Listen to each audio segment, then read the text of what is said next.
Hello, Cancer, Sun, Moon, Rising, and Venus signs. Kamusta kayo? Sana po'y nasa mabuti kayong kalagayan. Welcome back po sa Star Tarot. Kung bago kayo rito, welcome din kayo. Thank you for your support. I truly appreciate it.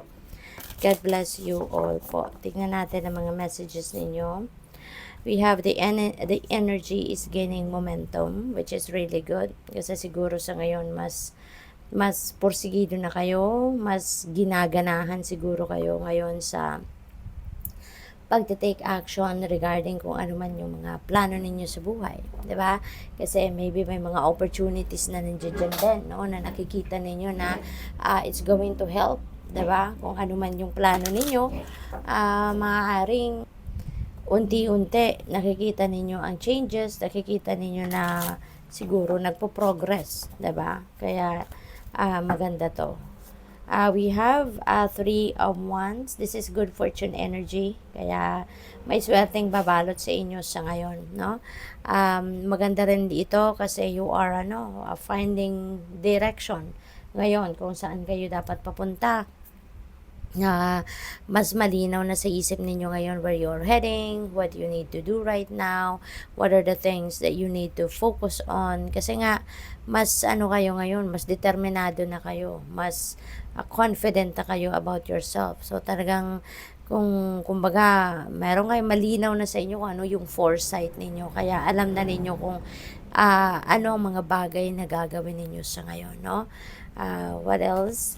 We have the devil energy in reverse. Ayan. So, siguro you are, dealing with a Capricorn sa ngayon or baka meron kayong mga Capricorn placements, no, sa iyong chart.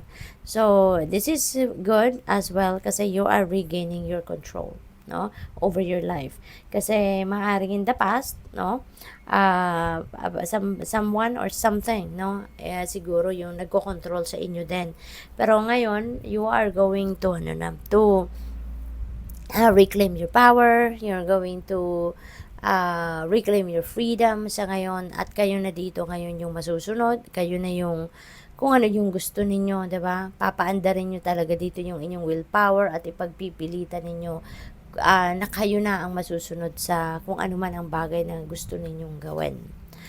We have Two of Wands. Ayan. So, dito sa Two of Wands, planning stage ito. Tapos, nandito rin sa reading ninyo si Three of Wands, which is the implementation stage. So, this is good kasi, kumbaga, things are falling into its places na. 'Di ba? Saktong-sakto siguro mga pagkakataon na dumadating sa buhay ninyo ngayon.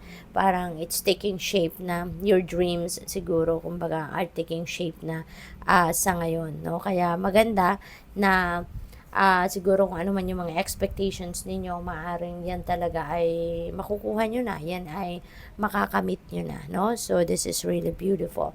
There is also travel dito na magaganap for some of you, Cancer. Kaya this is really, really beautiful then. Kasi talagang you are on the move, no? We have Five of Cups in reverse. Ayan. So, dito naman, this is siguro meron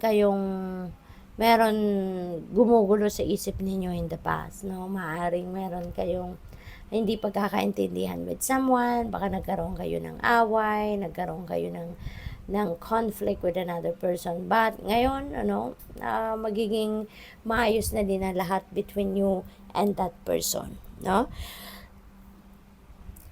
You are achieving peace. You are parang handa na din kayo na mag-forgive, handa na kayo na tanggapin na sadyang ganun talaga ang buhay, 'di ba? May mga bagay na kailangan mangyari talaga. So maaring akseptado niyo na 'yon.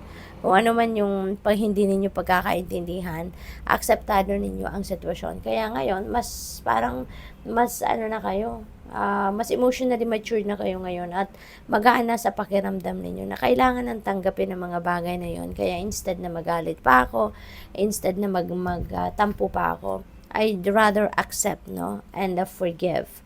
We have King of Cups. Yan. So siguro mas lalo kayo talagang din ngayon. Mas lalo din kayong tawag dito, nagiging compassionate, understanding, no? Kaya siguro mas magaan na ngayon ang inyong pakiramdam, mas maluwag na ang inyong pakiramdam ngayon na magpatawad, 'di ba? Kasi talagang ano kayo, mas malambot na ngayon ang inyong puso, mas maintindihin na kayo sa ngayon. So which is really good. We have 5 of wands. Ayan. So, siguro, dito ang iba sa inyo because this is in reverse. So, magkakaroon na kayo ng compromise. This could be related to this situation, ano. Pagkakagalit ninyo or hindi ninyo pagkakaintindihan with another person. So, this could be related to that. Na ngayon, magkakabati na talaga kayo. Maybe you are going to come up with a compromise. You're going to come up with a peaceful resolution sa ngayon. And ayun, no, masusolusyonan na ninyo yung problema, ma-address nyo na kung ano man ang hindi ninyo pagkakaintindihan. And you are going to start a fresh chapter, no, sa buhay ninyo, sa inyong relationship. Kung ano mang klaseng relationship ang meron kayo ng taong itong nagkaroon kayo ng hindi pagkakaintindihan recently, magsisimula kayong muli, no? You're going to give your relationship another try na, alam mo yon, since na-patch up nyo na or mapapatch up nyo na dito yung hindi ninyo pagkakaintindihan, so mas mananaig pa rin sa inyo yung pagmamahal, pag-ibig, pag-iintindi with each other, hindi ninyo isasawalang bahala na yung kung ano man ang klaseng relationship na meron kayo. So ngayon, you are going to repair, 'di ba? Kung ano man ang nasira, no? And you're going to give each other a chance na magsimulang muli, no, sa inyong relationship. This is also a new beginning energy, 'di ba? So this could also be related to other things other than this. Kasi meron din tayong 3 of Wands, and this is about also expansion. This is also about expansion sa iba't ibang parte ng buhay ninyo, studies, learnings, negosyo, yung mga ganon.